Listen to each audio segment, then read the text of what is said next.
तर नमस्कार मंडळी. तर आता पाऊस तोंडावर इलो आणि आम्ही सकाळी सकाळी आता चाललेलो विहीर उसपाक. तर तुम्ही म्हणजे तितके लेट कशी उसपतायत? तर थोडी मोटर बंद पडलेली म्हणून इतके लेट उसपाक घेतली. तर सकाळीच मोटरीतनं पाणी बाहेर काढूक सुरू केलेला आणि अजून सूर्य पण उगवाक नाही होतो. तर हळूहळू पाणी कमी जात आहे आता तुम्ही बघूच शकताय. तर जसं जसं पाणी कमी जाय होता तशी या चिऱ्यांवरची माती पण आता खाली सुटा होती. तर जसा पाणी कमी झाला तसा आता खालचं तळ दिसाक लागलेलो. पाणी कमी जातू क्षणी ह्यानं आता उतराक घेतलेल्यान खाली उतरलो तशी मग बालडी टाकली आणि मग सगळं गाळ वरती काढूक सुरुवात केलो.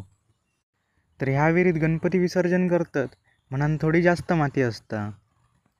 तर ह्यो उतरलेलो तर खरा पण पाणी पुन्हा वाढाक सुरुवात झालेली. तर जवळजवळ 20-30 वेळा बालडी ओढल्यानंतर किती गाळ जमलेलो तो तुम्हीच बघा. तर ह्याच्यात तर जास्त ती गणपतीचीच माती असा. तर शेवटचा रावलेला पाणी पण काढून टाकला आणि मग ह्याच्यावरती चढाक सुरुवात केल्यान. तर ह्याने हातपाय पण धुवून घेतल्याने तर थोड्यानंतर किती पाणी जमला आता तुम्ही जाता बघा. तर आता पुढचे 1-2 दिवस ह्या पाण्याचा रंग असंच असतलो. तर तुमका व्हिडिओ आवडलो तर लाईक शेअर सबस्क्राईब नक्की करा. धन्यवाद.